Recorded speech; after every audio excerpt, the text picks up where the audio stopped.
जय बापू जी, हम बापू नंदाचोर वाले आपकी सदा आपकी सदा कीजिए। अभी हम कर लेते हैं। अभी ये देखो चालू कृष्ण कर। भगवान की जय। जय जी जय। भाव का भूखा हूँ मैं, भाव ही बस सार है। भाव से मुझको भजे तो भव से बेड़ा पार है। भाव से मुझको भजे तो भव से बेड़ा पार है। अन्न धन और वस्त्र भूषण कुछ न मुझको चाहिए। आप हो जाए मेरा बस पूर्ण यह सत्कार है। आप हो जाए मेरा बस पूर्ण यह सत्कार है। भाव जिस जन के नहीं उसकी मुझे चिंता नहीं। भाव जिस जन के नहीं उसकी मुझे चिंता नहीं। भाव वाले भक्त का भरपूर मुझ पर भार है। भाव का भूखा हूँ मैं, भाव ही बस सार है। भाव से मुझको भजे तो भाव से बेड़ा पार है। भाव से बेड़ा पार है। बोल श्री कृष्ण कन्हैया लाल की लाल जय। की राधे रानी सरकार की जय। श्रीमद् भागवत का 7वां स्कंद है। सुखदेव जी महाराज राजा परीक्षित को कथा सुना रहे हैं। और राजा को जहां जहां मन में कोई प्रश्न आता है तो राजा पूछते हैं। अब राजा पूछ रहे हैं कि महाराज एक बात बताइए।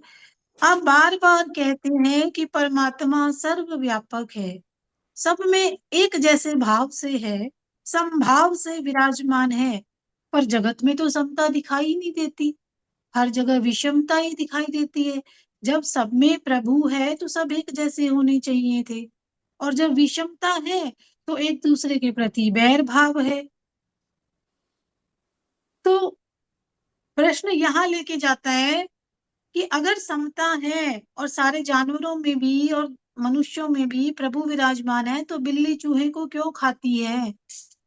झगड़े क्यों होते हैं? झगड़े कौन खड़े करते हैं? तो सुखदेव जी महाराज कहते हैं राजा तुमने प्रश्न बहुत अच्छा पूछा। परमात्मा की जो समता भाव है ना, वो समता जो है वो भावों में है, क्रिया में नहीं है। वो कह रहे सूर्य नारायण जब रोशनी देते हैं तो सबको एक जैसी देते हैं। अब ये थोड़ी है कि जो सूर्य नारायण की पूजा करते हैं, जो सूर्य देवता की पूजा करते हैं उनके घर में प्रकाश आता है, जो नहीं करते उसके घर में नहीं आता। रोशनी सबके घरों में आती है, सबके घर में प्रकाश आता है। वो कहते हैं भगवान में विषमता नहीं आती, भगवान विषमता नहीं लाते। विषमता माया लेके आती है, माया लाती है। ये सारी क्रिया विषम जो है वो विषमता मीन्स माया की है। जो अलग अलग अलग विषमता अलग, मीन्स समता हाँ के जी, खिलाफ अलग जो अलग होता है वो मानना विषमता होती जी। समता मैंने समान भाव कि जैसे है। हमें और ऐसे सामने वाला है, हम भी प्रभु के अंश हैं। लेकिन विषमता में तो दूसरे को हम मानते ही नहीं कि वो हमारे जैसा है या हम एक ही जैसे हैं। विषम मैंने अलग अलग। तो वो कह रहे कि विषमता की जो भावना है ये माया लेके आती है, सारी क्रिया माया की है। और माया की क्रिया पे आरोप किसका होता है? भगवान को। उदाहरण एक दिया इन्होंने, जैसे लोग गाड़ी में बैठ के मुंबई जाते हैं। अब क्रिया तो गाड़ी की है ना, गाड़ी चल रही है। और लेकिन कहते हैं क्या है? बम्बई आ गई, बम्बई आ गई। बम्बई थोड़ी आ गई, बम्बई तो अपनी जगह है। मुंबई तो अपनी जगह है। गई तो गाड़ी ना, चली तो गाड़ी ना। वो ना आई ना वो गई, तो वो तो अपनी जगह स्थिर है, वो जगह तो अपनी जगह स्थिर है। तो ऐसे ही प्रभु के आधार पे जितनी भी क्रियाएं होती हैं वो क्रियाएं करती है माया। वो निर्गुण भगवान, वो निराकार भगवान निष्क्रिय है। उनकी तो कोई क्रिया ही नहीं है। जब उनकी क्रिया ही नहीं है तो विषमता कहाँ से होगी? विषमता तो होगी ही नहीं। क्योंकि राजा का प्रश्न ये क्यों आया था, समता विषमता की बात राजा ने क्यों पूछी? क्योंकि वृतांत चल रहा था वृत्तासुर राक्षस का। एक तरफ राक्षस, एक तरफ भगवत भक्त।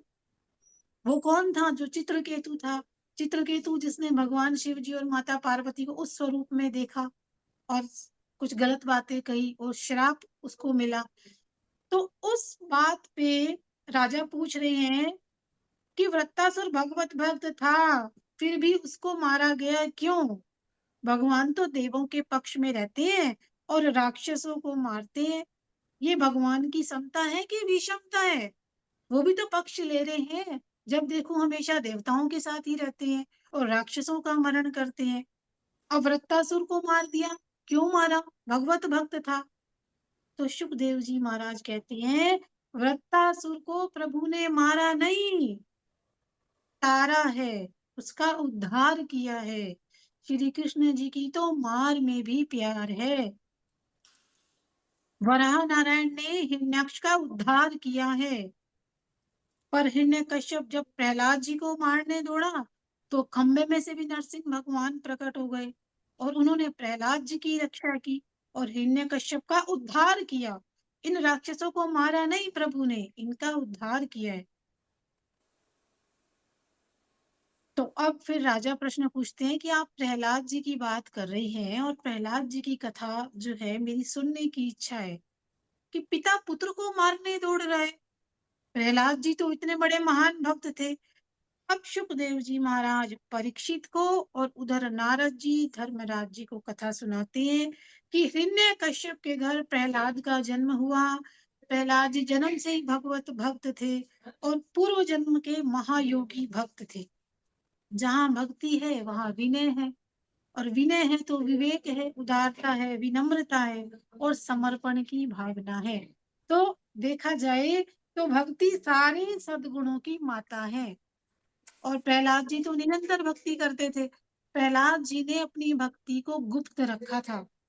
प्रहलाद जी निरंतर नारायण भगवान का ध्यान करते हैं, बड़ा नारायण जी का जप करते हैं और 5-6 वर्ष की उनकी उम्र है। और हिरण्य कश्यप ने राक्षसों के कुल गुरु को कहा कि इस बालक को राजनीति पढ़ाइए। अब शंडा मरका जो है वो प्रहलाद जी को घर से ले गए और उन्हें पढ़ाने लगे, राजनीति पढ़ाने लगे। अब प्रहलाद जी ने सोचा जो गुरु जी ने राजनीति पढ़ाई है कि शत्रु के साथ छल कैसे किया जाए, ये पढ़ाया है मुझे, शत्रु के साथ छल कैसे किया जाए। और मुझे तो ऐसा लगता है कि मुझे तो बस एकांत में बैठ के ध्यान करना चाहिए, वहां प्रभु के नाम का जप करूं, मुझे ये राजनीति नहीं पढ़नी है। और बहुत सारे बच्चे वहां पढ़ रहे थे। तो एक दिन गुरुजी जब बाहर गए हुए थे तो प्रहलाद जी ने कहा आप सब इधर आइए, मैं सबको एक नया खेल सिखाऊंगा।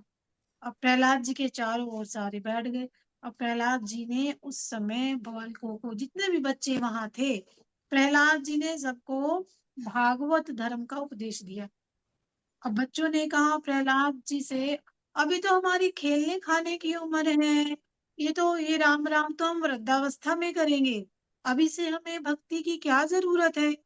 अब प्रहलाद जी के समझाने पे सभी को सत्संग का रंग लगा और सारे जितने बच्चे वहां थे राक्षसों के बच्चे थे और नाच रहे हैं और कीर्तन कर रहे हैं। शंडा मरका आए तो देखा, हाँ, सारे बच्चे कीर्तन कर रहे हैं। और उनको जो गुरु जी थे उनको लगा कि ये प्रहलाद तो हमारे बच्चों को बिगाड़ रहा है। और शन्ना मरका ने सोचा कि अभी तो 2 हाथ पकड़, अभी लगाऊं इसको, ये क्या सिखा रहा है। इसकी तालियां बंद होंगी तो ये कीर्तन भी बंद होगा। और दोनों हाथ पकड़े शंडा मरका ने प्रहलाद जी के। प्रहलाद जी का स्पर्श शंडा मरका को हुआ, उसको भी भक्ति का रंग लग गया और हरे कृष्ण कृष्ण कृष्ण हरे हरे कहते हुए वो भी तन्मय हो गए कीर्तन करने। और वाह। इधर हिरण्यकश्यप ने देखा तो बच्चे को उठाया और आके दरबार में ले आया और दे जमीन पे पटका सबके सामने। और धरती माता ने बालक को गोद में उठा लिया। बाल भी बांका नहीं हुआ प्रहलाद जी का, इतनी तेजी से उसको पटका गया। फिर भी हिरण्यकश्यप बोला, सारे देवता मुझसे डरते हैं और तुम निडर होके खड़े हो मेरे सामने, किसने तुम्हें ऐसा बल दिया? अरे बताओ तुम्हें किसने बल दिया जो तुम ये सिखा रहे हो यहाँ बच्चों को? तो वो कहते हैं कि पिताजी, प्रहलाद जी कह रहे हैं पिताजी, जिनकी शक्ति के कारण आप बोल पाते हैं ना, उनकी शक्ति मुझे मिली है। और आपके मुख पे तो मुझे मृत्यु की छाया दिख रही है। समय आ गया है, अब आप क्रोध न करिए और प्रेम से श्री कृष्ण जी का कीर्तन करिए। मरण आपका मंगलमय होगा। ये प्रहलाद समझा रहे हैं अपने पिता को। अब पिता को तो ये बात पसंद नहीं आई। कहने लगा, अच्छा, मेरा पुत्र होके मुझे समझा रहे हो, मैं तुम्हें मारूंगा। और तुम्हारी रक्षा करने वाले विष्णु कहाँ हैं? पिताजी वो तो सब जगह है, इसीलिए तो उन्हें विष्णु कहते हैं, वो तो सब जगह है। अब हिरण्यकश्यप को बड़ा क्रोध आया, बड़बड़ाने लग गया। अच्छा, सब जगह है तो ये सामने खंबा है, इस खंबे में क्यों नहीं दिखाई देते? और प्रहलाद जी ने कहा, मुझे तो दिखाई दे रही है, और वो खंबे के अंदर ही है। जिसकी आंखें शुद्ध हैं, जिसका मन पवित्र है, उसे ही तो दिखाई देंगे, उसे ही तो दर्शन होंगे। और हिरण्यकश्यप ने कहा, अच्छा, मैं अभी जाके अपनी 1000 मन की गदा लाता हूँ और आज ये खंबा ही तोड़ डालता हूँ। अंदर विष्णु बैठा होगा तो मैं उसे भी मार डालूंगा और बाद में मैं तुम्हें मारूंगा। अब बालक जो है प्रहलाद जी, वो परमात्मा को मना रहे हैं कि हे प्रभु, मेरे वचन सत्य करना, इस खंबे से प्रकट होना प्रभु। और अंदर ही अंदर प्रभु ने प्रार्थना सुनी और उस खंबे से जो है सिंह गर्जना की एक शेर जैसी आवाज आई बड़ी। और उसको सुन के प्रहलाद जी को विश्वास हो गया कि अब तो खंबे के अंदर भी नरसिंह भगवान विराजमान है। और जैसे ही वो हिरण्यकश्यप वो इतनी अपनी 1000 मन की गदा उठा के लाया और क्रोध में वहां पहुंचा, और आगे उसने जैसे ही खंबे पे प्रहार करने लगा, खंबा अपने आप फट गया और उसमें से नरसिंह स्वामी जी प्रकट हुए, नरसिंह भगवान प्रकट हुए। और जिनका मुख सिंह के समान है, शेर के समान है, और जो नरसिंह श्रीअंग है भगवान वो की मनुष्य जय। जैसा है, आंखें लाल, दाढ़ें भयंकर दिख रही हैं। और फिर उसे गोद में लेकर पूछा कि बेटा, कह दे, रात है या दिन है, मानव है कि पशु है, भीतर है कि बाहर है, और शस्त्र है कि अस्त्र है, मैं तुम्हें नाखून से मारूंगा। और घबराया हुआ उस समय हिरण्यकश्यप एक भी अक्षर नहीं बोल सका, और वज्रों के नाखून से ऐसे जो है प्रभु ने जो है काट डाला उसको, और हिरण्यकश्यप का उद्धार किया। पर अब भी नरसिंह भगवान का क्रोध शांत नहीं हो रहा है। मस्तक हिला हिला के ऐसे गर्जना कर रहे थे नरसिंह भगवान। ब्रह्मा जी घबरा गए। ब्रह्मा जी ने स्तुति की, शांत हो जाइए, शांत हो जाइए, ये राक्षस मर गया है प्रभु, शांत हो जाइए। सारे देवता स्तुति कर रहे हैं, पर भगवान का क्रोध शांत नहीं हुआ। तो ब्रह्मा जी ने प्रहलाद जी से कहा, बेटा, तुम्हारे लिए भगवान प्रकट हुए हैं, अब तुम ही उन्हें शांत करो। तो उस सिंह को जो है, सिंह का जो बालक है, वो सिंह से नहीं घबराता। तो बालक ने हाथ जोड़ के प्रार्थना की, चरणों में प्रणाम किया, नरसिंह स्वामी जी के चरणों में गया वो, और हृदय से लगा के प्रभु ने आलिंगन किया। भक्त और भगवान एक हुए और नरसिंह भगवान का क्रोध शांत हुआ। तो नरसिंह अवतार में प्रभु ने संसार को ये बताया कि मैं सब जगह हूँ, मैं सब जगह विराजमान हूँ, और ये परमात्मा सर्वकाल और सर्व स्थान पे है। तो ऐसे जो है आज प्रहलाद नरसिंह भगवान जी की गोद में विराजमान है। वो उनकी परमात्मा की स्तुति करते हैं प्रहलाद। ब्रह्मादि देवता हजारों हजारों वर्षों तक तपस्या करते हैं, फिर भी प्रभु के दर्शन नहीं होते। और प्रहलाद जी सोच रहे हैं कि आज प्रभु ने ऐसी कृपा की कि मुझे गोद में ले लिया, मेरे सिर पे अपना वरद हस्त रख रहे हैं, आज मुझे कोई चिंता नहीं है। और भगवान से कहते हैं, ऐसी कृपा कीजिए कि कभी किसी तरह के सुख भोगने की मेरी इच्छा ही ना हो। वाह। और नरसिंह स्वामी जी ने आज्ञा दी कि प्रहलाद, कुछ वर्षों तक तुम्हें राज्य करना है, बाद में मैं तुम्हें अपने धाम ले जाऊंगा। और नरसिंह स्वामी जी की आज्ञा से प्रहलाद जी ने हिरण्यकश्यप के शरीर का अग्नि संस्कार किया, श्राद्ध विधि कर्म किए, और ब्रह्मा जी ने प्रहलाद को सिंहासन पे बिठाया और राज्याभिषेक किया। वो राजा हुए। नरसिंह स्वामी बड़े खुश हुए, और तब प्रहलाद जी ने नरसिंह स्वामी जी के चरणों में वंदना की और कहने लगे कि अब मुझे कुछ मांगने की इच्छा हो रही है। आप ऐसी कृपा कीजिए कि मेरे पिताजी को सदगति मिले। प्रहलाद जी ने अपने पिताजी के लिए कहा कि मेरे पिताजी को सदगति मिले। वो आपकी बहुत निंदा करते थे, आपके लाडले भक्तों को भयभीत करते थे। मैं मानता हूँ, मैं जानता हूँ, फिर भी मैं चाहता हूँ कि मेरे पिता की दुर्गति ना हो। और प्रभु अब मंद मंद मुस्कुरा रहे हैं, कहते हैं कि तुम्हारे जैसे भगवत भक्त जिस वंश में प्रकट हुए हों, वो वंश तो अनेक पुरुषों को तार देती हैं। अरे तुम्हारी भक्ति से तुम्हारे पिता को मुक्ति मिली है। पिता पुत्र को धन का वारिस बनाते हैं। पुत्र की भक्ति के, पुत्र के सत्कर्म के वारिस पिता होते हैं। और पुत्र अगर प्रहलाद जैसा हो तो माता पिता तर जाते हैं। और इस तरह से ब्राह्मण क्षत्रिय वैश्य शूद्र ब्रह्मचारी गृहस्थ वानप्रस्थी सन्यासी सभी महात्माओं के धर्म को बताते हुए ये 7वां स्कंद समाप्त हुआ। 8वां स्कंद प्रारंभ होता है, जिसमें गजेंद्र मोक्ष की कथा आती है कि परमात्मा श्री कृष्ण अजन्मा है, अविनाशी है, उनका जन्म नहीं होता है, उनका तो प्रकट्य होता है। हर मनवंतर में भगवान अवतार धारण करते हैं। हरि अवतार में गजराज का प्रभु ने उद्धार किया। अब राजा परीक्षित पूछ रहे हैं कि आप ये जो गजराज की बात कर रहे हैं, मेरे गजेंद्र मोक्ष की कथा सुनने की इच्छा है। तो सुखदेव जी महाराज कहते हैं कि त्रिकुटाचल पर्वत पे एक बड़ा बलवान हाथी रहता था। वो हथनियों के साथ अपने बच्चों को लेके एक सरोवर में जल क्रीड़ा करने लगा। वहां पे एक मगरमच्छ आ गया, हाथी का पैर पकड़ लिया उसने। तो बहुत दिनों तक दोनों का युद्ध चलता रहा। वह हाय हाय नहीं कर रहा था, वो हरी हरी हरी हरी करने लगा वो हाथी। और गजराज को हरी हरी करते करते अपने पिछले जन्म का महामंत्र याद आ गया।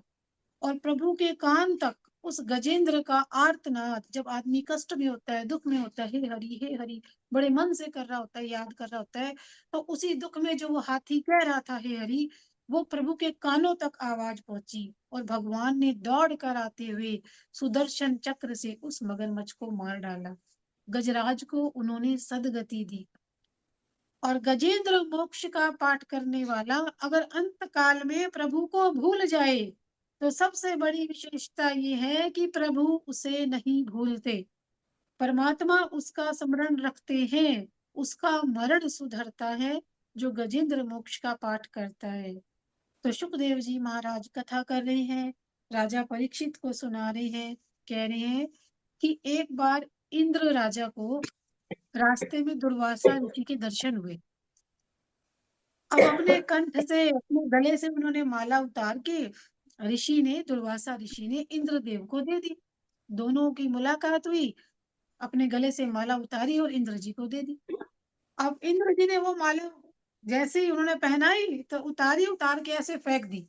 और वो माला फेंकी तो हाथी का जो हाथी खड़ा था वहां पे, हाथी के मस्तक पे जाके लगी। अब हाथी सूंड से माला को नीचे गिराया, हाथी ने ऐसे और पैरों से कुचलने लगा। दुर्वासा ऋषि की दी हुई माला हाथी के ऊपर गिरी, हाथी कुचल रहा है पैर से। तो दुर्वासा ऋषि को ये अच्छा नहीं लगा। उन्होंने इंद्र को श्राप दिया, तुम्हें बड़ा अभिमान है, तुम दरिद्र हो जाओगे। देवताओं का, दैत्यों का युद्ध हुआ और देवताओं की हार हुई। सारा जो राज्य था स्वर्ग का वो राक्षसों को मिला। इंद्र के पास से तो सारा राज्य चला गया। देवता बड़े दुखी हुए, उन्होंने परमात्मा की स्तुति की। प्रभु ने आज्ञा दी, तुम ऐसा करो, समुद्र मंथन करो, उसमें से अमृत निकलेगा, और युक्ति करके किसी भी तरह मैं तुम्हें अमृत पिला दूंगा। लेकिन ये कार्य बहुत बड़ा है, तुम अकेले नहीं कर पाओगे। ये प्रभु देवताओं से कह रहे हैं, अकेले नहीं कर पाओगे ये कार्य, राक्षसों की मदद लो, शत्रु को वंदन करो और उसे वश में कर लो। देवताओं की और दैत्यों की मित्रता हो गई और मंदराचल पर्वत की मथानी बनाई गई, उसे समुद्र में डाल दिया गया। और समुद्र में बड़ी सारी औषधियां डाली और मथने लगे। तो जब मथने लगे, मंदराचल पर्वत जो समुद्र में ऐसे गया, मथने लगे तो वो डूबने लगा। अब सारे घबरा गए, तो उस समय कूर्म नारायण भगवान प्रकट हुए। ये प्रभु का अवतार है जिसमें वो कछुए के रूप में आए और उन्होंने अपनी पीठ पे मंदराचल पर्वत को धारण किया। जब वो स्थिर हो गया, जैसे घड़े के अंदर डंडा रखते हैं और ऐसे बिलोते हैं, तो कछुए की पीठ पे मंदराचल पर्वत स्थिर हो गया। तो फिर जो है मथा गया। अब देखते भी और एक तरफ देवता भी मंथन कर रहे थे अमृत के लिए, पर निकला क्या? निकला विष। अब जो है दोनों ने स्तुति करनी शुरू कर दी भगवान की। भगवान शंकर वहां पधारे। अब राम नाम का जाप करते हुए भगवान शिव वो विष पी गए जो सबसे पहले निकला समुद्र को मंथन करने पे। फिर दोबारा मंथन शुरू कर दिया। अब उसमें से धन्वंतरी नारायण जी प्रकट हुए। अब अमृत का घड़ा लिए हुए हाथ में और धन्वंतरी नारायण जी बाहर आए। तो फटाफट राक्षस दौड़े आए और राक्षसों ने वो घड़ा हाथ से छीन लिया, ले लिया। देवता तो बड़े दुखी हो गए, अब क्या करेंगे? अमृत का घड़ा तो राक्षसों के पास चला गया। तो उस समय फिर भगवान ने लीला की और भगवान मोहिनी नारायण के रूप में प्रकट हुए। आज वो पीतांबर पहनकर नहीं आए, इतने सुंदर बन के आए कि सारे जो जितने राक्षस थे वो अमृत को तो भूल ही गए। वो उस मोहिनी नारायण स्वरूप को, जो इतनी सुंदर स्त्री बन के आई थी भगवान, उसको देखने लगे, भूल गए अमृत। और जो मोहिनी नारायण भगवान थे उन्होंने देवताओं के हाथ से, जैसे एक सुंदर स्त्री किसी पुरुष के हाथ से लेती है कोई वस्तु तो उसे भान ही नहीं रहता कि मेरी कोई चीज ले ली, वो तो उसको ही देखता रहता है। तो मोहिनी नारायण भगवान ने राक्षस के हाथ से वो घड़ा लिया और वो ऐसे देखे जा रहे हैं कि इतना सुंदर रूप है, और घड़ा लेके ऐसे परोसने लगे बूंद बूंद करके। अब मोहिनी नारायण भगवान राक्षसों से कह रही हैं बड़े प्यार से, जो स्त्री बने हुए हैं, कह रहे हैं मेरी ऐसी इच्छा है कि मैं आपको अमृत दूं। पर देखो देवता कैसे देख रहे हैं, टकटकी लगा के। इससे मुझे ऐसा लगता है ये जो घड़ा है ना अमृत वाला, इसके ऊपर ये जो पानी पानी जैसा अमृत है वो उन्हें दे दूं, है ना? उनकी नजर लगेगी। अगर मैं आपको पहले दे दूंगा तो आपको पचेगा भी नहीं। उन देवताओं की नजर अच्छी नहीं है ना? ऊपर ऊपर का अमृत देवताओं को पिला दूं, फिर जो नीचे का शुद्ध होगा ना वो मैं तुम्हें दे दूंगी। अब जो राक्षस थे वो तो सुंदर रूप पे इतने मोहित हो रखे थे। ठीक है कोई नहीं, तुम दे दो। उन्होंने स्वीकार कर लिया। अब जो उन राक्षसों में राहु था, राहु को थोड़ा शक हुआ। तो उसने क्या किया, राहु ने देवताओं का स्वरूप धारण कर लिया और जहाँ पे सूर्य देवता चंद्र देवता बैठे हुए थे उनके बीच में जाके बैठ गया। अब देवताओं की पंगत पूरी लाइन बनी हुई है और जो है मोहिनी रूप भगवान सबको ऐसे करके अमृत पिलाए जा रहे हैं, देवताओं को पहले दे रहे हैं। अब बीच में राहु भी बैठा हुआ है, तो राहु को भी अमृत मिल गया। अब प्रभु ने एकदम से पहचान लिया कि अरे ये तो राहु ने अमृत पी लिया, और उन्होंने अपना सुदर्शन चक्र छोड़ा और राहु का सिर काट डाला। लेकिन वो तो अमृत पी चुका था क्योंकि उनकी पंक्ति में बैठ गया था देवताओं की, तो इससे वो मरा नहीं। तो राहु का सिर और धड़ अमर हो गई। अब क्या किया प्रभु ने, मोहिनी नारायण रूप ने जो सारा अमृत था घड़े का वो देवताओं को पिला दिया। और जब घड़ा खाली हो गया तो दे पटका राक्षसों के ऊपर, उनके सामने। और अब तो राक्षस को क्रोध आ गया कि घड़ा खाली कर दिया, हमें तो कुछ मिला ही नहीं। और फिर युद्ध शुरू हुआ। और चूंकि अब तो अमृत पी चुके थे देवता, तो अमृत के कारण देवताओं की शक्ति इतनी बढ़ गई तो सारे राक्षस हार गए। बड़ी मार पड़ी राक्षसों की और देवताओं को स्वर्ग का राज्य मिल गया। और मृत्यु पाने वाले जितने राक्षस थे, राक्षसों के गुरु थे शुक्राचार्य।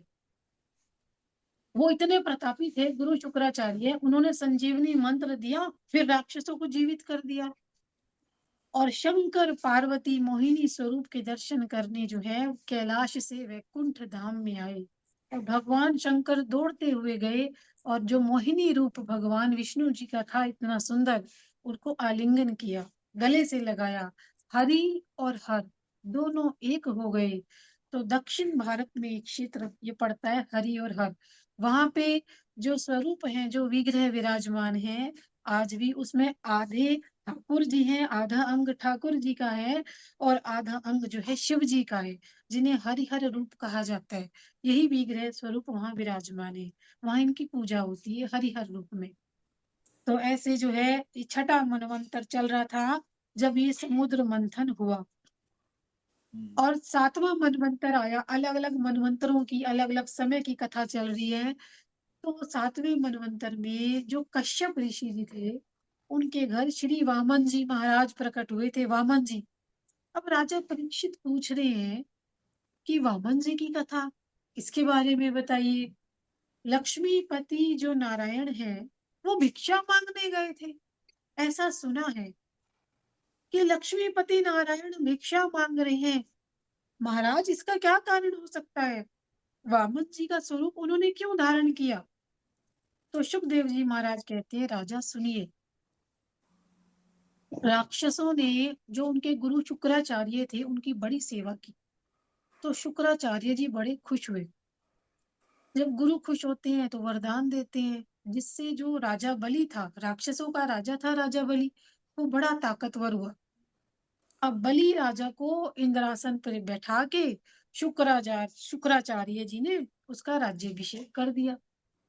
देवताओं के हाथ से स्वर्ग का राज्य चला गया था। तो माता अदिति को बड़ा दुख हुआ। उन्होंने कश्यप ऋषि की बड़ी सेवा की। तो कश्यप ऋषि खुश हुए। उन्होंने कहा आप वरदान मांगिए। तो अदिति ने कहा मेरे शत्रुओं का नाश हो जाए, मेरी संतान को स्वर्ग का राज्य मिले, ऐसी कृपा करिए। तो कश्यप ऋषि जी ने कहा कि एक युक्ति है जिससे तुम्हारा काम हो सकता है। शत्रु का मरण नहीं होगा और हमारे बालकों को राज्य भी मिल जाएगा। आप 12 दिनों तक पयो व्रत रखिए, पयो व्रत, और आपके घर में भगवान नारायण पुत्र स्वरूप में प्रकट होंगे। ये कश्यप ऋषि और अदिति के घर में प्रभु प्रकट हुए। फागुन का महीना आया और पति पत्नी एक विचार से, कहते हैं ना वो विचार जल्दी संपूर्ण होता है जब पति पत्नी का विचार एक होता है। तो एक विचार से सेवा सिमरण करते हैं, भगवान बहुत जल्दी कृपा करते हैं। दोनों का लक्ष्य एक था। अगर लक्ष्य अलग अलग होते हैं तो पूरे नहीं होते। अगर एक के मन में आ रहा है कि मुझे धन मिले, मकान मिले, एक कह रहा है मुझे पुत्र मिले, तो आशा जल्दी फलीभूत नहीं होती। दोनों का उद्देश्य एक होने पे जल्दी फलती है। तो ये बता रहे हैं सुखदेव जी महाराज कि अदिति और कश्यप ऋषि दोनों ने 12 दिनों का पयोव्रत किया। और जैसे ही व्रत पूर्ण हुआ तो त्रयोदशी के दिन उद्यापन के बाद रात में प्रसाद ग्रहण करके माता अदिति जब सोई हुई थी तो सपने में भगवान चतुर्भुज नारायण जी के दर्शन हुए। अब अदिति को प्रभु ने आज्ञा दी कि तुम मेरे संपूर्ण रूप के दर्शन करो, मेरे स्वरूप को भीतर उतारो, निरंतर मेरे स्वरूप का ध्यान करो, और आपके घर में थोड़े दिनों में पुत्र रूप में आऊंगा, मैं प्रकट होने वाला हूँ। प्रभु ने रात को स्वप्न में अदिति से ये कहा कि मेरे स्वरूप को अंदर धारण करो। अदिति के पेट में गर्भ रहा, मुख पे बड़ा तेज दिख रहा है, और परम पवित्र भादो मास शुक्ल पक्ष द्वादशी तिथि, जिसे महापुरुष वामन द्वादशी कहते हैं, और दोपहर के समय माता अदिति के सम्मुख चतुर्भुज स्वरूप नारायण प्रकट हुए। देवताओं ने बड़ी फूलों की वर्षा की, और बटुक ब्रह्मचारी श्री वामन महाराज जी के दर्शन के लिए सारे देवी देवता आए। वामन जी की बाल लीला नहीं है। वामन भगवान का जब अवतार हुआ था तो वो 7 वर्ष के प्रकट हुए थे। तो ब्राह्मण का पुत्र 7 वर्ष का हो जाए तो उसे जनेऊ धारण कराना चाहिए। और कश्यप ऋषि सोच रहे हैं कि भाई मुझे जनेऊ धारण करवाना है इनको। साक्षात सूर्य नारायण ने पधार कर वामन जी को एकांत में गायत्री मंत्र की दीक्षा दी, जिससे वे देवता हुए। और वामन जी महाराज 7 साल के हैं, और बाकी सारे ऋषि बड़े बूढ़े हैं, सब खड़े हो गए और वामन जी महाराज की जय, वामन जी महाराज की जय, ऐसा जय जयकार कर रही है। उधर राजा बलि, जिसे शुक्राचार्य ने राक्षसों का राजा है और इंद्र के सिंहासन पर बिठाया हुआ है, और देवता हार गए थे युद्ध में। ये 7वें मनवंतर की कथा चल रही है। अब राजा बलि के कानों में आवाज पहुंची, ये वामन महाराज की जय, वामन महाराज की जय। और इन्हें बड़ा सुंदर आसन दिया गया है। अब वो देखते हैं कौन है वामन महाराज, उनको बुलाते हैं, वामन महाराज की पूजा करते हैं। तो राजा बलि कह रहे हैं, महाराज गायों का, सोने का, भूमि का, लक्ष्मी का, मैं सभी का दान करता हूँ। हाँ, अगर आपका विवाह का मन है ना, तो मैं कन्या दान करने के लिए भी तैयार हूँ। राजा बलि कह रहे हैं वामन भगवान से, ऐसा जामाता कहाँ मिलेगा, आप जरा भी संकोच न करिए, आप जो मांगेंगे मैं वही दूंगा। वामन जी बोले, मैं तो राजा संतोषी ब्राह्मण हूँ, मैं तो कुछ अधिक लेने आया नहीं हूँ। वामन महाराज बलि से कह रहे हैं, हाँ बस इतना करिए, अपने पैरों से नाप के 3 कदम पृथ्वी का दान लेने के लिए मैं आया हूँ, बस इतना दे दो तुम्हारा कल्याण होगा। राजा बलि से कह रहे हैं, अरे, राजा बलि कह रहे हैं 3 कदम पृथ्वी, बस इससे क्या होगा, कुछ भी नहीं, ये तो बहुत कम है, आप कहीं और दान लीजिए जाके, इससे कुछ नहीं होगा, इतना इतना सा मैं दूंगा तो मुझे दुख होगा, मैंने क्या दिया आपको। तो वो बोले, राजा आप तो सब देने के लिए तैयार थे, जो मांग रहा हूँ वो दो ना, सोचना तो मुझे चाहिए ना, मैं क्या मांग रहा हूँ, आपको थोड़ी सोचना चाहिए आप क्या दे रहे हैं। तो बलि राजा बड़ा खुश हुआ, उसने कहा ठीक है, आपकी इच्छा है, मैं तो आप 3 कदम पृथ्वी ले लीजिए, मैं दान दे रहा हूँ, पर मुझे संतोष नहीं हो रहा इतना सा दे के, थोड़ा सा, आपको फिर दोबारा किसी चीज की जरूरत पड़े तो मुझे सेवा का अवसर देना, राजा बलि कह रहे, और इस घर में जो कुछ है वो आपका ही है। अब वामन जी ने कहा, बस मुझे तुम 3 पग पृथ्वी का दान दो, बाद की बात बाद में। अब शुक्राचार्य जो है उन्हें थोड़ा संदेह हो रहा है, वो राजा बलि को समझा रहे हैं, तुम्हारे प्राणों पे संकट आने वाला है, कुछ मत देना, कुछ मत देना, इनकार कर दो, मना कर दो इनको, और अगर ना देना देना है ना दान, अपने कदमों से मापो, इनके कदमों से नहीं, शुक्राचार्य समझा रहे हैं। तो बलि राजा कहते हैं, मैं वैष्णव हूँ, प्रहलाद जी के वंश का हूँ, अरे उनकी ऐसी भावना रहती है वैष्णव की, कि ये शरीर तो श्री कृष्ण जी को अर्पण हुआ है, ये शरीर भोग के लिए नहीं है, ये तो भगवान के लिए है। तो बलि राजा ने कहा, गुरुजी आप संकल्प कराइए। और जब शुक्राचार्य जी ने मना कर दिया, तो वामन जी ने कहा, राजा मैं सब कुछ लिख पढ़ कर आया हूँ, मुझे संकल्प करवाना भी आता है। और बलि राजा से कहा कि राजन, झाड़ी में से थोड़ा सा जल, वो झाड़ी होती है ना, जिसमें वो केतली टाइप बनी होती है, झाड़ी में से थोड़ा सा जल मेरे हाथ पे डालिए। और राजा ने जैसे ही उस झाड़ी को टेढ़ा किया, तो उसमें से जल बाहर नहीं निकल रहा था, और जो शुक्राचार्य गुरु थे वो उसके अंदर जाके बैठ गए थे, झाड़ी के जिस मोरे में से पानी बाहर आता है, छेद में से, उसमें जाके बैठ गए थे, कि ना पानी निकलेगा, ना ये संकल्प लेंगे, और ना ये दान हो पाएगा, क्योंकि गुरु थे, गुरु को तो रक्षा करनी थी अपने शिष्य की, किसी भी तरीके से प्राण संकट ना आए, कुछ जाए ना। तो अब वामन जी महाराज समझ गए, तो उन्होंने एक तीली ली, और तीली उस झाड़ी के अंदर डाली, वो जो केतली का मुंह ऐसे मुड़ा हुआ होता है उसके अंदर डाली। तो अंदर तो शुक्राचार्य जी बैठे हुए थे गुरु, उनकी आंख फूट गई, और थोड़ा सा पानी इसमें से बाहर निकलने लगा। अब वो निकला तो संकल्प परिपूर्ण हो गया, और वामन जी के चरण धरती में है, मस्तक ब्रह्मलोक में है, और श्रीअंग में सारे देवी देवता दिखाई पड़ रहे हैं। इतना दिव्य स्वरूप वामन महाराज ने बनाया, 1 कदम में पृथ्वी आ गई पूरी। दूसरा कदम उठाने लगे, ब्रह्मलोक तक ले गए। ब्रह्मा जी वामन जी के चरणों की पूजा करते हैं, और कहते हैं कि प्रभु 2 ही कदमों में बलि राजा का सारा राज्य आ गया है, तीसरे कदम को तो रखने की जगह ही नहीं है, कहाँ रखेंगे। तब उन्होंने बलि राजा से कहा, राजन 3 कदम पृथ्वी के दान का संकल्प लिया है, और संकल्प के अनुसार जो दान नहीं देते उनकी दुर्गति होती है, ब्राह्मण से कपट करते हो। तो वामन जी ने कहा, अभी तो मेरा 1 कदम बाकी है। अब बलि राजा घबरा गया, अब क्या होगा, सब कुछ जा चुका था बलि राजा का। तो विंध्यावली ने उन्हें धीरज बंधाया बड़ा, और समझाया, कहा कि ये प्रभु हैं, और बड़ा सत्संग किया उस समय विंध्यावली ने। और जब सत्संग किया, तो जो भी राजा का, बलि राजा का अभिमान था वो उतर गया। बलि को होश आया और फिर वो चरणों में गिर पड़ा प्रभु के और कहता है कि मैंने कुछ भी नहीं दिया है प्रभु। इस संसार में जो कुछ है उसके तो मालिक आप हैं। आपको कौन दान दे सकता है? मुझसे भूल हुई है। एक कदम बाकी है ना आपका, उसे मेरे मस्तक पर रखिए। और भगवान वामन जी बलि के मस्तक पे चरण रखते हैं और बलि बहुत भाग्यवान है। परमात्मा ने बलि राजा से कहा कि स्वर्ग का राज्य मैंने देवताओं को दिया, पाताल का राज्य मैं तुम्हें देता हूँ। और पैर रखा और वो नीचे पाताल में चला गया कि तुमने अपना मुझे सब कुछ अर्पण किया है और मैं तुम्हें अब क्या दूं। तो प्रभु ने ये कहा था कि तुम पाताल पे राज्य करो और आज से मैं तुम्हारे द्वार पर पहरा दूंगा। अब बलि राजा की कोई बहन नहीं थी, तो महालक्ष्मी जी ने लीला की। तब बलि ने उनका छोटा भाई होना स्वीकार किया।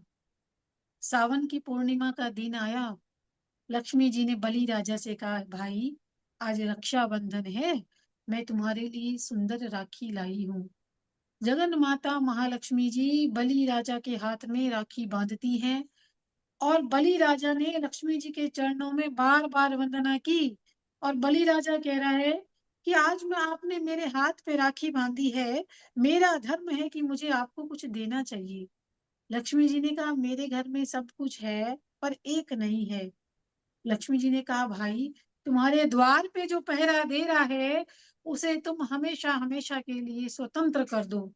बलि राजा ने पूछा, बहन मेरे द्वार पर पहरा देने वाले तुम्हारे कुछ लगते हैं क्या? हाँ, और चतुर्भुज स्वरूप धारण करके लक्ष्मी नारायण भगवान साक्षात प्रकट हुए। और जब लक्ष्मी नारायण जी का दर्शन किया तो बलि राजा को बड़ा आनंद हुआ। उन्होंने लक्ष्मी नारायण जी की पूजा की और बलि के बंधन से छुड़ा के परमात्मा के साथ लक्ष्मी जी वैकुंठ गई। परम पवित्र वामन चरित्र की ये कथा श्रोता वक्ता दोनों के पापों को जलाने वाली है। पितृ तिथि के दिन वामन चरित्र की कथा सुनने पे पितरों को सदगति प्राप्त होती है।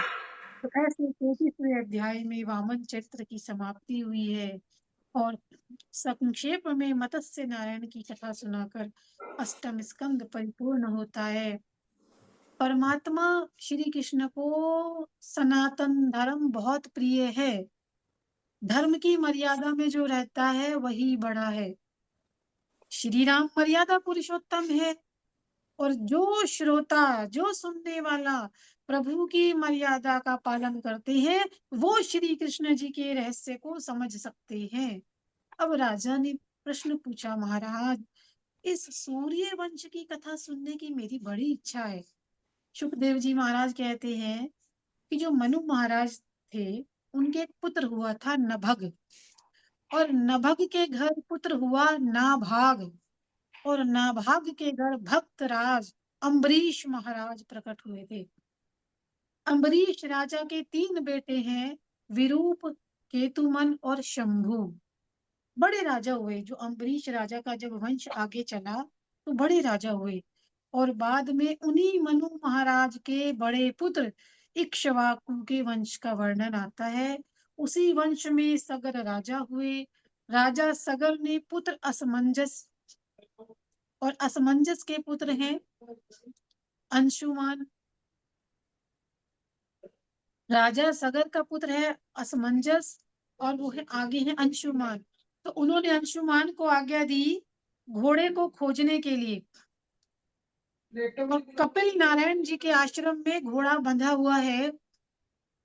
तो उन्होंने कपिल नारायण जी की स्तुति की और कपिल देव जी ने कहा कि आपके पिताजी जो हैं वो तो जलकर भस्म हो गए हैं, आप श्री गंगा मैया जी आएंगी उन्हीं से ये उद्धार होगा।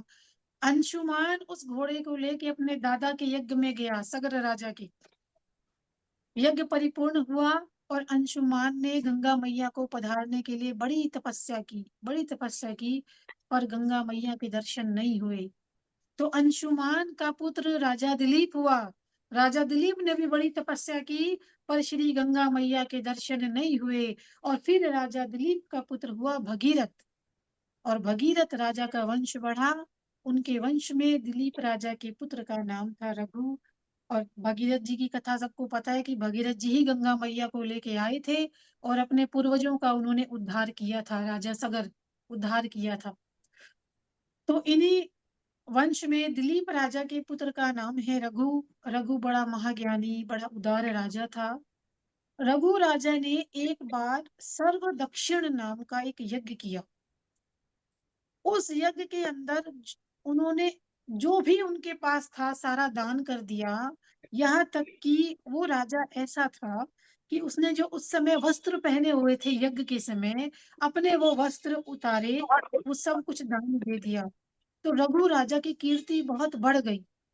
इसीलिए जो सूर्य वंश ये जो चला आ रहा था, इस सूर्य वंश के स्थान पे इस वंश का नाम पड़ा राजा रघु के नाम पे रघुवंश।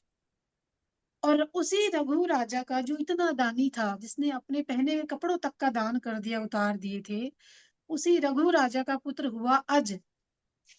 अज राजा का विवाह रानी इंदुमती के साथ हुआ। और उनके घर जो बालक हुआ उसका नाम था राजा दशरथ। ये रघु राजा के पोते हुए। और चक्रवर्ती सार्वभौम राजा श्री दशरथ श्री अयोध्या जी में राज्य करते थे। उनकी 3 रानियां थी पर पुत्र संतति नहीं थी। तो राजा ने वशिष्ठ ऋषि से प्रार्थना की। अब वशिष्ठ ऋषि ने राजा से कहा कि पुत्र की कामना पूरी करनी है तो कामेष्टि यज्ञ कराइए, पुत्र कामेष्टि यज्ञ। और पूर्णाहुति के समय अग्नि कुंड से अग्नि नारायण भगवान प्रकट हुए। राजा दशरथ जी ने यज्ञ कराया है। हाथ में सोने के पात्र में प्रसाद लेके बाहर आए और अग्नि देव जी ने राजा दशरथ से कहा, आपके घर में 4 बालक होंगे। वशिष्ठ ऋषि जी ने महाराज दशरथ से कहा कि पहला आधा प्रसाद कौशल्या को दो और आधे प्रसाद के 2 भाग करके एक भाग केकई को और एक भाग सुमित्रा को दे दो। केकई को बाद में प्रसाद मिला, इससे वो मन में बड़ी नाराज हुई। तो उसी समय एक चील उड़ के आई और केकई के हाथ से वो प्रसाद उठा के ले गई, उड़ा के ले गई। और शिवजी जी की प्रेरणा से चील ने वो जो प्रसाद केकई के हाथ से उठाया, वो अंजनी माता के हाथ में दे दिया। और जो उस समय पंचाक्षर शिव मंत्र का जाप कर रही थी अंजनी मैया, माता जी की आंखें बंद थी। उन्होंने मन में सोचा कि शिव जी ने मुझे ये प्रसाद दिया है, और ऐसा समझ के वो प्रसाद माँ अंजनी खा गई। 9 मास पूरे हुए और परम पवित्र चैत्र मास शुक्ल पक्ष पूर्णिमा तिथि थी। ठीक सूर्योदय के समय पे उधर श्री हनुमान जी का जन्म हुआ। श्री हनुमान जी महाराज की जय। श्री हनुमान जी का प्राकट्य हुआ। और इधर चैत्र मास शुक्ल पक्ष 9वीं तिथि पुनर्वसु नक्षत्र का योग और दोपहर के समय माता कौशल्या के सामने चतुर्भुज स्वरूप प्रकट हुए। जय जयकार हो गया, चारों ओर प्रकाश फैल गया। और प्रकाश में कौशल्या माता को चतुर्भुज नारायण के दर्शन हुए। कौशल्या जी ने प्रार्थना की, प्रभु आप 2 हाथों वाले बनिए, बालक बनिए प्रभु। तब 2 हाथों वाले बालक का प्रकट्य हुआ। सारी अयोध्या नगरी सजाई गई। दशरथ राजा का श्रृंगार किया गया। उन्हें सोने के आसन पे बिठाया गया और वशिष्ठ आदि सारे ऋषि मुनि आए। और राम जन्म महोत्सव में सभी को आनंद है, सारे खुश हैं, अकेला चंद्रमा नाराज है। राम जी के पास आके वो रोने लगा। राम जी ने पूछा, भाई तुम क्यों रो रहे हो? तो चंद्रमा ने कहा, महाराज ये सूर्य जब अस्त हो तभी तो मैं बाहर आऊं।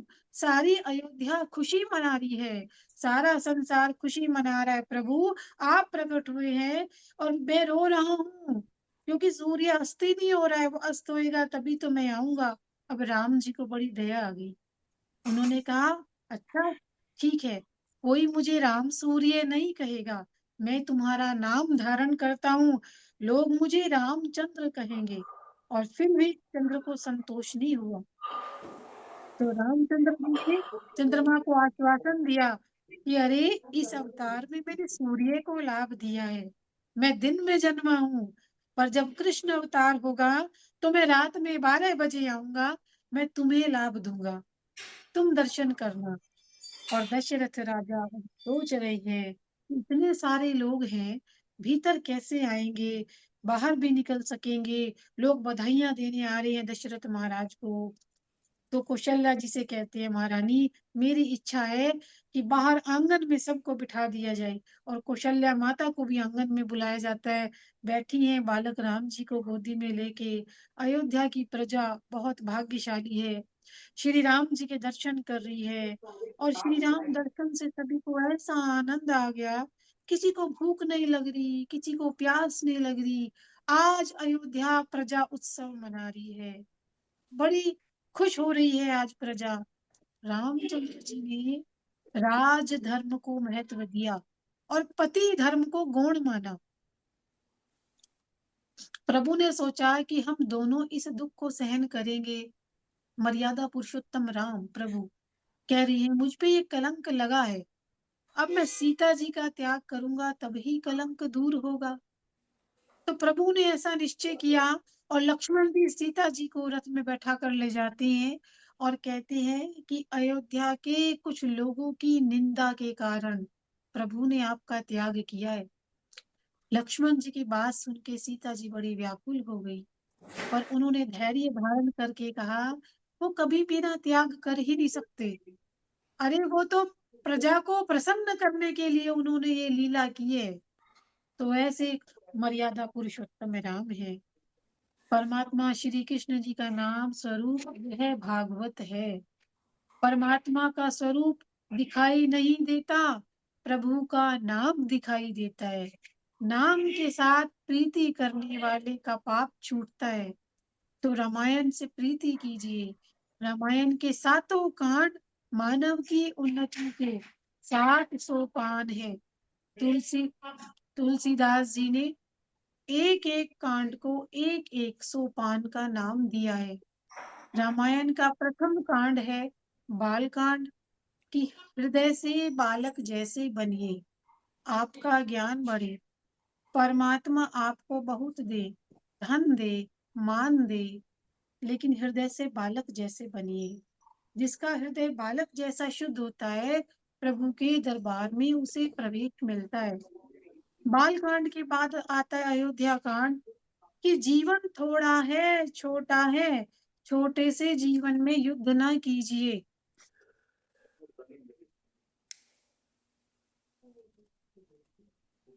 अच्छा, अयोध्या मीन्स युद्ध ना कीजिए, अयुद्ध। जीवन थोड़ा है, छोटा है, छोटे से जीवन में युद्ध न कीजिए। जहाँ युद्ध है वहाँ भगवान नहीं है, जहाँ युद्ध नहीं है वहाँ अयोध्या है। अपने घर को अयोध्या बनाइए। अयोध्या कांड के बाद आता है अरण्य कांड। थोड़े दिन भी वन में रहकर भक्ति करेंगे तो वासना का विनाश कर सकेंगे। थोड़े दिनों के लिए भी घर छोड़िए, पवित्र तीर्थ में रह के सत्कर्म कीजिए। अरण्य कांड ये बताता है कि वासना का विनाश कीजिए, विरक्त साधुओं के संग रहिए और निरंतर भक्ति कीजिए। फिर आता है किष्किंधा कांड। श्री राम और सुग्रीव जी की मित्रता की कथा आती है। सुग्रीव को जब हनुमान जी का बल मिलता है तो वो राम से मित्रता करते हैं।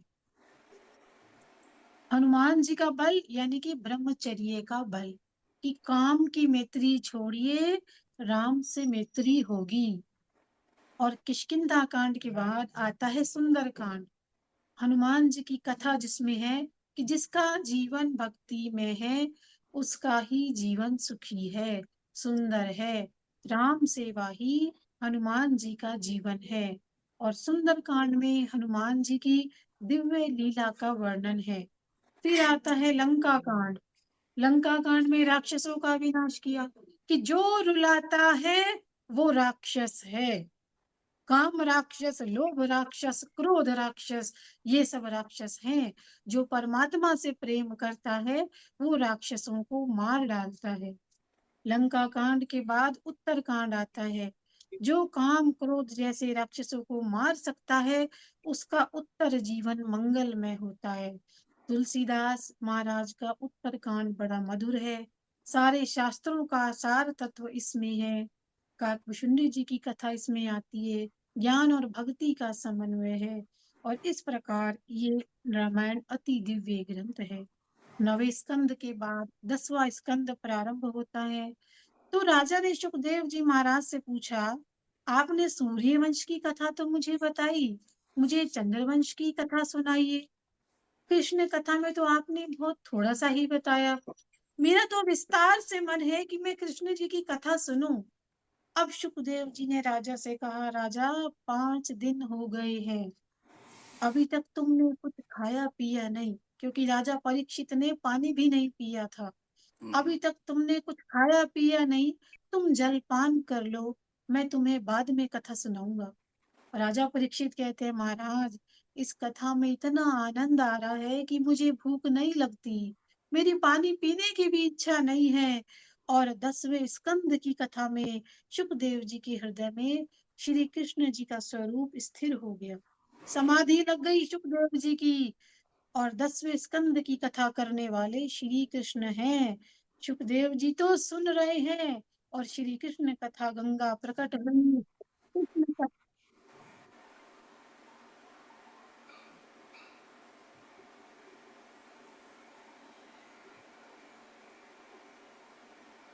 आवाज नहीं आ रही। हाँ, चली गई है क्या? आवाज नहीं आ रही।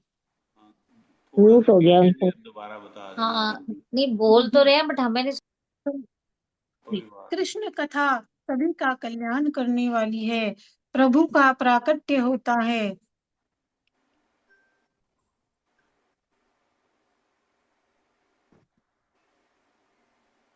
वाह, भगवान राम और कृष्ण भगवान का आज दोनों का है प्राकट्य करवा दिया। कमाल, हाँ, दोनों का बहुत जन्मोत्सव। बहुत बढ़िया। हनुमान जी का भी है। वाह, कमाल का आज तो 5वां यहाँ दिन। पे एक भजन बोलना चाहिए। वो खुल गए तो ताले। सुखदेव जी कहते हैं कि अनेक देशों में बड़े दुष्ट राजा हुए, उनमें कंस भी एक ऐसा ही दुष्ट राजा था। वो अपने पिता को भी मारता था, प्रजा बहुत दुखी रहती थी, पाप बहुत बढ़ गया। अब धरती माता कुलाने लगी। वो गाय माता का स्वरूप धारण करके धरती माता ब्रह्मलोक को गई और ब्रह्म आदि देवता धरती माता को लेके क्षीर समुद्र के तट पर पहुंचे और वहां पे उन्होंने आदि नारायण परमात्मा की स्तुति की। सारे देवता ऋषि परमात्मा की प्रार्थना करते हैं, स्तुति करते हैं, पर प्रार्थना में सिर्फ ब्रह्मा जी ही तन्मय हैं। परमात्मा की दिव्य वाणी को केवल ब्रह्मा जी ही सुन सकते हैं। ब्रह्मा जी सुनते हैं और ब्रह्मा जी देवताओं तक संदेश पहुंचाते हैं। तो प्रभु ने ब्रह्मा जी से कहा, अब मैं तुरंत प्रकट होने वाला हूँ, मेरा प्राकट्य मथुरा में कारागृह में होगा। ये तब कहा जब पृथ्वी बहुत दुखी हो गई थी और पृथ्वी गाय का रूप धारण करके ब्रह्मा जी को और देवताओं को साथ लेके क्षीर समुद्र में प्रभु के पास गई। तो प्रभु कह रहे हैं ब्रह्मा जी को कि मेरा प्राकट्य होने वाला है, मेरा प्राकट्य मथुरा में कारागृह में होगा और वहां से मैं गोकुल जाऊंगा। 11 वर्ष तक मैं वहां लीला करूंगा। और मथुरा में वसुदेव जी का विवाह देवकी से हुआ। तो विवाह के बाद घर जाने के लिए वसुदेव देवकी रथ में बैठे हुए थे। कंस रथ का सारथी था। अब कंस वसुदेव जी के साथ बैर कर ले और उन्हें सताए तो भगवान जल्दी प्रकट होंगे। और ऐसा सोच के देवताओं ने आकाशवाणी की, कंस जा रहा है रथ को लेके, और देवताओं ने आकाशवाणी की, मूर्ख तुम्हें अकल नहीं है, जिस देवकी को तुम पहुंचाने जाते हो उस देवकी की 8वीं संतान तुम्हारा काल है। कंस को तो सुन के क्रोध आ गया, इस देवकी को ही मार डालो, इसका गर्भ कहाँ से रहेगा। अब वसुदेव से कंस को समझाने लगे, अरे आप ये क्या कर रहे हैं। वसुदेव जी समझा रहे हैं। वसुदेव ने कहा, मैं तुम्हें वचन देता हूँ कि देवकी के जितने बालक होंगे मैं तुम्हें दे दूंगा, तुम देवकी को मारना नहीं। देवकी जी को तुम मारोगे तो तुम्हें अपकीर्ति मिलेगी, अपयश होगा तुम्हारा। अब कंस ने सोचा कि बात तो ठीक कह रहे हैं वसुदेव। तो इस तरह वसुदेव जी कंस के भय से देवकी जी को बचा के घर ले आए और कई दिनों के बाद जब देवकी जी को गर्भ रहा, बालक का जन्म हुआ, वचन निभाना था, और वसुदेव जी बालक को कंस के दरबार में ले गए। अब कंस ने कहा, धन्य है वसुदेव, मुझे दिए हुए वचन को सत्य करने के लिए बालक को लेके आ गए। मुझे पाप नहीं करना है। आकाशवाणी ने तो कहा था कि 8वां गर्भ ही मेरा काल है, पर ये तो पहला पुत्र है, इसे मारने से मुझे क्या मिलेगा। अब कंस राजा ने वसुदेव जी से कहा कि आप बालक को अपने घर ले जाइए, 7 बालक अपने घर में रखिए, जब 8वीं संतान होगी मुझे दे देना। अब वसुदेव जी बड़े खुश हुए। अब नारद जी जहाँ जाते हैं तो कलह जगाते हैं। अब नारद जी के तो कलह में भी समाज कल्याण का भाव है। उसी समय नारायण नारायण करते हुए नारद जी कंस के पास आ गए और उसके दरबार में कहते हैं कि आकाशवाणी ने तुम्हें कहा कि 8वां गर्भ तुम्हारा काल है। अरे देवों की भाषा में तो बड़ा गूढ़ अर्थ होता है, ये 5 उंगलियां हैं। अब इधर से पहली या इधर से पहली, किसको मानोगे। 8वां पुत्र जो होने वाला है, अगर इधर से गिनोगे तो वो पहला पुत्र ही तो 8वां पुत्र हुआ। तो अब ये कंस ने सोचा कि हाँ, कह तो ठीक रहे हैं, क्या पता यही 8वां हो। अरे कोई भी 8वां हो सकता है। तो कंस राजा ने ये विचार मान के वसुदेव और देवकी को बुलाया, और माता पिता के सामने ही उसने जो है बालक की उसने हिंसा की, मार दिया उसको, और वसुदेव देवकी को कैद में डाल दिया बिना अपराध। हाथों पैरों में बेड़ियां डाली गई। वसुदेव देवकी जी भगवान का उपकार मानते थे। वो तो दुख को सुख मान के भक्ति करते थे। उन्हें आनंद मिलता है क्योंकि आनंद ही श्री कृष्ण है। 6 संतानों की कंस ने हत्या की। देवकी को 7वां गर्भ रहा, जिसमें बलदेव जी पधारे हैं। और प्रभु ने बलराम जी से कहा, बड़े भाई आप आगे जाइए, मैं बाद में आऊंगा। पहले बलराम जी प्रकट हुए जो शेष शेष जी का अवतार थे। योग माया को परमात्मा ने आज्ञा दी कि मेरे 2 काम करो। अब वो 2 काम क्या है मुख्य, कि देवकी जी के पेट में 7वां गर्भ है, वहां से उठा के नंद बाबा के गोकुल में रोहिणी जी के पेट में रखाओ। और दूसरा ये कि यशोदा जी के घर में कन्या रूप में जन्म लो। मैं कारागृह में प्रकट होऊंगा और मेरे पिता वसुदेव मुझे गोकुल ले आएंगे और तुम्हें लेकर मथुरा वापस लौटेंगे। कंस तुम्हें मारने की कोशिश करेगा और उसके हाथ से तुम छिटक जाना। ये प्रभु योग माया से कह रहे हैं कि संसार में तुम्हारी अनेक स्वरूप में पूजा होगी। और प्रभु की आज्ञा के अनुसार योग माया ने ऐसा ही किया।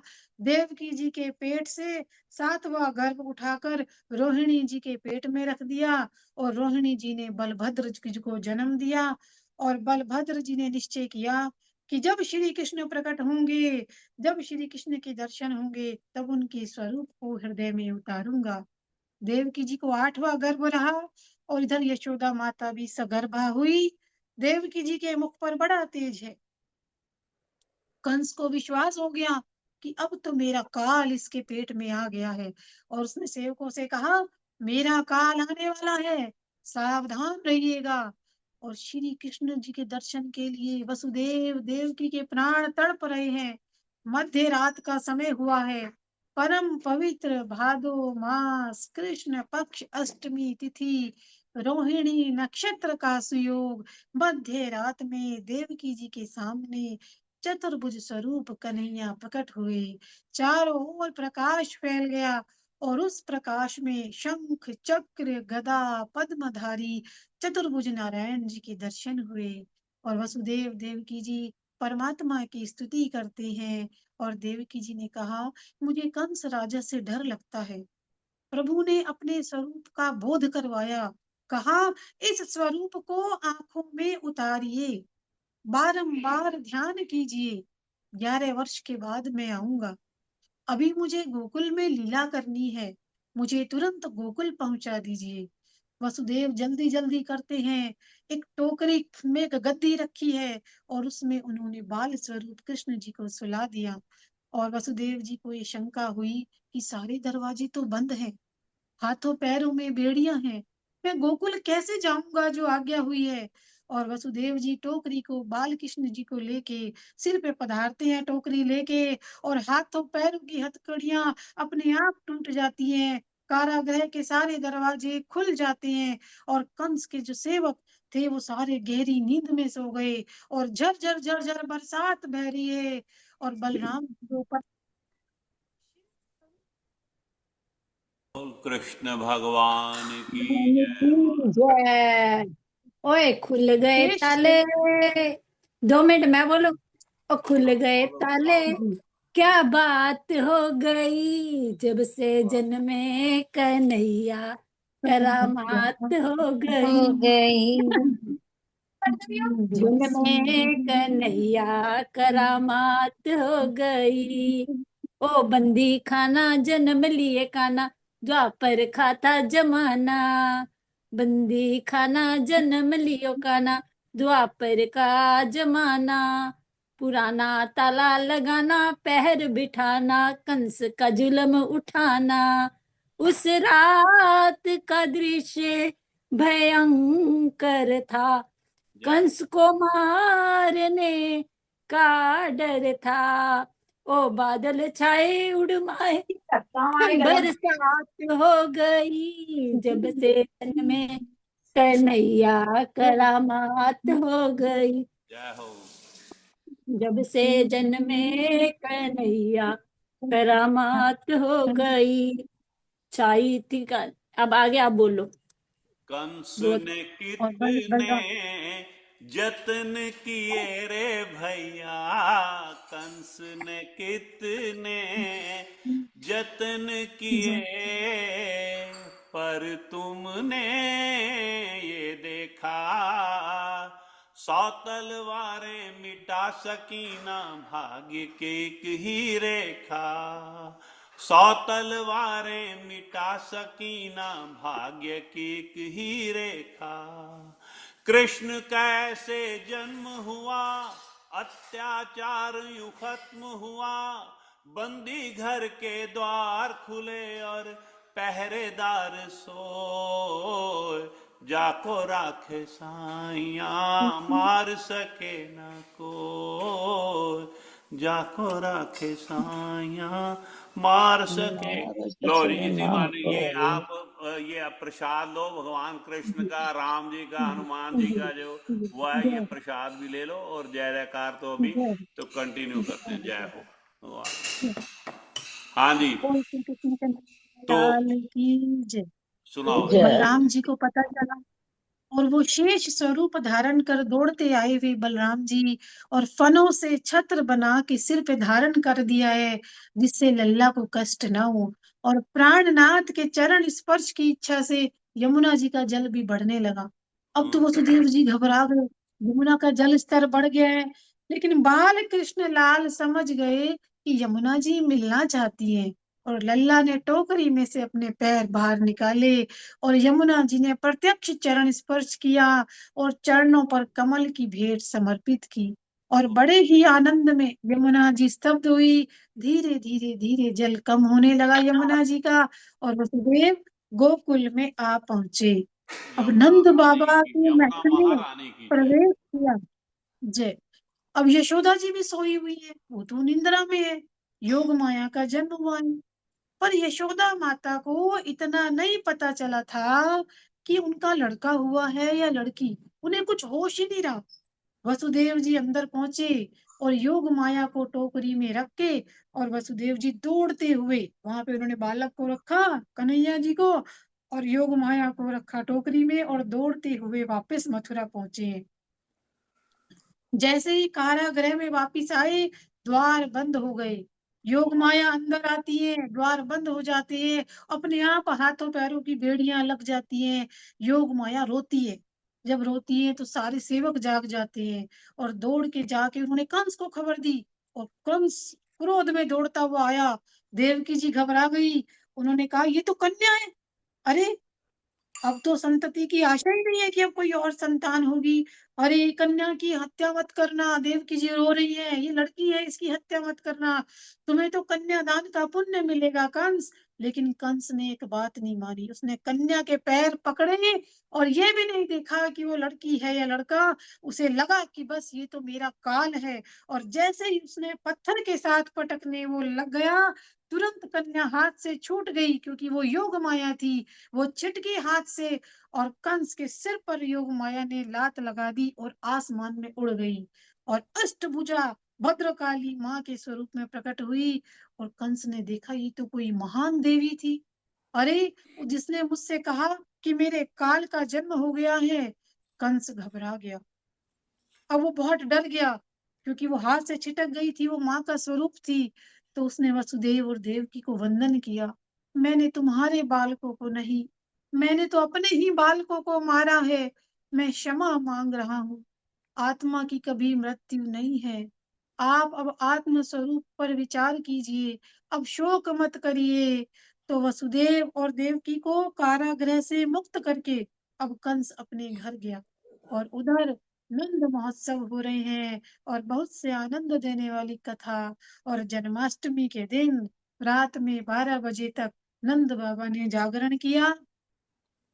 यशोदा जी के प्रसव का समय हुआ, वसुदेव जी जब कृष्ण लाल जी को गोकुल में लेके आए, नंद बाबा के घर आए, तो नंद बाबा तो सोए हुए थे, और नंद बाबा को एक सुंदर सपना दिखाई दिया। और जागने के बाद नंद गौशाला में गए, और यशोदा माता के सामने बड़ा प्रकाश फैला हुआ था। अब बाल कृष्ण लाल की इतनी सुंदरता देख के यशोदा जी को बड़ा आनंद हुआ, और यशोदा जी और लाला की आंखें चार हुई। और नंद बाबा की बहन सुनंदा दौड़ के गौशाला में आई, और एक और नंद बाबा बाल कृष्ण के दर्शन से तन्मय हैं, और दूसरी ओर सुनंदा दौड़ी दौड़ी पहुंच रही है, कह रही है भैया लल्ला भयो है, लल्ला भयो है। और नंद जी पूछते हैं बालक कैसा है। सुनंदा कहती है हमारे घर ठाकुर जी है ना, बिल्कुल नारायण सा ही ये पुत्र है। और नंद बाबा जो है उत्सव मनाते हैं, और सारे ब्राह्मणों को नमस्कार करते हैं, कहते हैं इस वृद्धावस्था में मुझे पुत्र हुआ है, लल्ला को आशीर्वाद दीजिए, मैं आपको क्या दूं, घर में जो कुछ है सब आपका है। और नंद बाबा ने अन्न दान, वस्त्र दान, स्वर्ण दान और गायों का दान दिया। 2 लाख गायों का बाबा ने दान दिया। और वाह ऐसे जो वाह। है नंद उत्सव मनाया जा रहा है। 2 लाख। नंद के आनंद भयो, जय कन्हैया लाल की। लाल नंद की के नंद के आनंद भयो, जय कन्हैया लाल की। कन्हैया लाल की हाथी घोड़ा कन्हैया लाल लाल की की, मदन जय गोपाल की, जय कन्हैया कन्हैया लाल की, मदन जय गोपाल की। गोपाल की गौरी जय जय कन्हैया राधे लाल की आरती नंद गोपाल के की। आनंद भयो जय कन्हैया लाल की हाथी घोड़ा गौरी पाल की जय जय राधे कन्हैया जय लाल हो की कन्हैया। नंद की आनंद भयो, जय जय कन्हैया कन्हैया लाल की। लाल की चंदा जैसी शोभा है लाल की, पूनम के जय चंदा जैसी शोभा है लाल की। नंद के आनंद भयो, जय कन्हैया लाल कन्हैया की। लाल की नंद के आनंद भयो, यशोदा जय की कन्हैया नंद कन्हैया लाल की। गौए और ऐसे जो चराने आए, जय हो गोपाल भयो। ले आए, जय हो गोपाल की। नंद के आनंद भयो, नंद जय है कन्हैया। कन्हैया लाल की और इस प्रकार से प्रभु श्री कृष्ण जी का जन्म हो रहा है, नंद महोत्सव मनाया जा रहा है, और 10वां स्कंद चल रहा है ना। और आगे की 10वें स्कंद अभी चल रहा है। बड़ी सुंदर लीलाएं हैं 10वें स्कंद की, सारी प्रभु की लीलाएं 10वें स्कंद में ही है। और इसका जो है कल हम श्रवण करेंगे। बोल श्री कृष्ण कन्हैया लाल की जय। जय राधे रानी सरकार की जय। जय जय। भागवत भगवान की है आरती। पापियों को पाप से है तारती, मेरी भागवत भगवान की है आरती, पापियों को पाप के से है को है तारती। ये अमर ग्रंथ ये मुक्ति पंथ ये पंचम वेद निराला, नव ज्योति जगाने वाला, हरि धाम यही यही जग के मंगल की आरती, पापियों को पाप से है तारती, श्री भागवत भगवान की है आरती, पापियों को पाप से है तारती, पापियों को पाप से है तारती। लाल की जय राधे भगवान की रोटी जय। रोटी जय मेरी श्री बात राम। बहुत सुंदर है जी भाई। श्रीमद् भागवत पुराण की जय जयकार है और भगवान कृष्ण की जय जयकार है। सीता जन्म का माता की जय, राधा जी सबको की, बधाई। कृष्ण राम जी की, हनुमान जी, सबको नमस्कार और रोजी को बहुत बहुत धन्यवाद। और प्रभु कृपा बनाए रखें, इतने सुंदर सुंदर आप ध्यान से आप सुनाती हो फ्लॉलेस। धन्यवाद। हाँ जी, अब पूछो Thank you, मधु कुछ Rosie. बात। Thank you so much. Madhu ji आप कुछ पूछना चाहती?